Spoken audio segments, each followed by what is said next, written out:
सुप्रभात बच्चों, online class में आपका स्वागत है। मैं Neeta Chaudhary fortune international school से। तो बच्चों, हमने हिंदी का 9 चैप्टर पढ़ा था, टिकट एल्बम। इसमें नागराजन और राजपा दोनों के पास टिकट एल्बम होता है, लेकिन राजपा के टिकट एल्बम से नागराजन का टिकट एल्बम ज़्यादा प्रसिद्ध हो जाता है, हिट हो जाता है, जिससे राजपा मन ही मन कूदने लगता है और नागराजन का टिकट एल्बम चुरा लेता है। ये एक कहानी है। आज हम इसके प्रश्नोत्तर करेंगे, जिसमें पहला प्रश्न है, नागराजन ने एल्बम के मुख्य पृष्ठ पर क्या लिखा था और क्यों? इसका असर कक्षा के दूसरे लड़के लड़कियों पर क्या हुआ? तो उत्तर में क्या लिखेंगे? नागराजन के एल्बम के मुख्य पृष्ठ पर लिखा था AM नागराजन और नीचे की पंक्तियों में लिखा था, इस एल्बम को चुराने वाला बेशरम है। ऊपर लिखे नाम को कभी देखा है?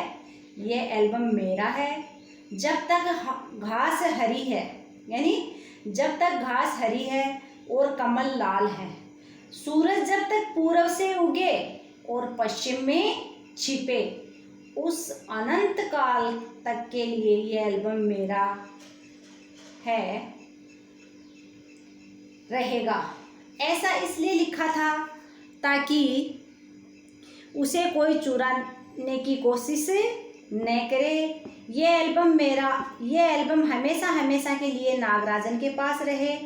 कक्षा के दूसरे लड़के लड़कियों पर इसका यह असर हुआ कि उन्होंने इसे अपने एल्बम और कॉपी में उतार लिया। यानी जो एल्बम के मुख्य पृष्ठ पर जो वाक्य लिखे हुए थे, वो बातें कक्षा के लड़के और लड़कियों ने अपने एल्बम और कॉपी में उतार ली। प्रश्न नंबर 2 है, नागराजन के एल्बम के हिट हो जाने के बाद राजपा के मन की क्या दशा हुई? तो नागराजन का देखो एल्बम हिट हो गया था, बहुत सुंदर सुंदर टिकटें लगी हुई थी, जिसके कारण राजपा के मन की क्या दशा हुई? तो उत्तर में लिखेंगे, नागराजन का एल्बम हिट हो जाने के बाद राजपा मन ही मन कूदने लगा, यानी मन ही मन में जलने लगा। और मन ही मन में कूदने का मतलब होता है मन ही मन में ईर्ष्या करने लगा और अपनी फालतू टिकटों के बदले नागराजन से कुछ अच्छे टिकट लेने की बात सोचने लगा, ताकि उसका एल्बम और अच्छा हो जाए। किसका एल्बम और अच्छा हो जाए? राजपा का। परंतु उसने मौका देखकर नागराजन का एल्बम ही चुरा लिया।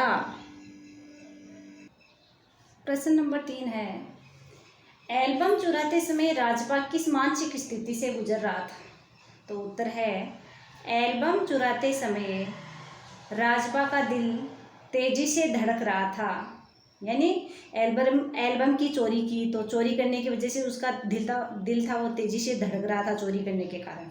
तो एल्बम चुराते समय राजपा का दिल तेजी से धड़क रहा था।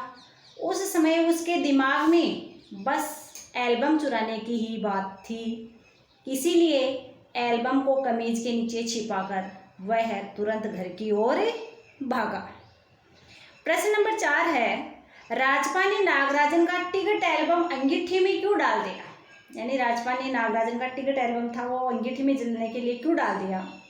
तो उत्तर है, राजपा ने सांकल के खटखटाने की आवाज़ सुनकर सोचा, यानी दरवाजे की आगल की खटखटाने की आवाज़ आई तो राजपा ने सोचा कि पुलिस आ गई है, तलाशी लेने पर वह पकड़ा जा सकता है, इसलिए उसने नागराजन का टिकट एल्बम अंगीठी में डाल दिया। प्रश्न नंबर 5 है, लेखक ने राजपा के टिकट इकट्ठा करने की तुलना मधुमक्खी से क्यों की है? तो उत्तर में लिखेंगे बच्चों, जिस प्रकार मधुमक्खी सारा दिन दूर दूर घूम घूम कर फूलों से मकरंद चूसती है, यानी फूलों का रस चूसती है और शहद की एक एक बूंद इकट्ठा करती है, यानी जिस प्रकार मधुमक्खी है वो फूलों का रस चूसती है और शहद अपने छाते में एक एक बूंद इकट्ठा करती है, उसी प्रकार राजपा भी सारा दिन मेहनत करके दूर दूर से एक एक टिकट इकट्ठा करके लाता था। इसी समानता के कारण लेखक ने उसकी तुलना मधुमक्खी से की है। तो एक बार 5th वाला प्रश्न दोबारा देखते हैं बच्चों। लेखक ने राजपा के टिकट एल्बम की तुलना मधुमक्खी से क्यों की कि जिस प्रकार मधुमक्खी सारा दिन है दूर दूर घूम घूम करके फूलों से मकरंद चूसती है और शहद की एक एक बूंद इकट्ठा करती है, उसी प्रकार राजपा भी सारा दिन मेहनत करके दूर दूर से एक एक टिकट बटोरता है, इकट्ठी करता है या एक एक टिकट इकट्ठा करके लाता है। इसी समानता के कारण लेखक ने उसकी तुलना मधुमक्खी से की है। तो बच्चों 9 चैप्टर के ये 5 प्रश्न हैं, इम्पोर्टेंट प्रश्न हैं, तो आपको ये फिर नोटबुक में करने हैं और इनको याद भी करना है। आपका 9 चैप्टर कंप्लीट हो गया है। धन्यवाद।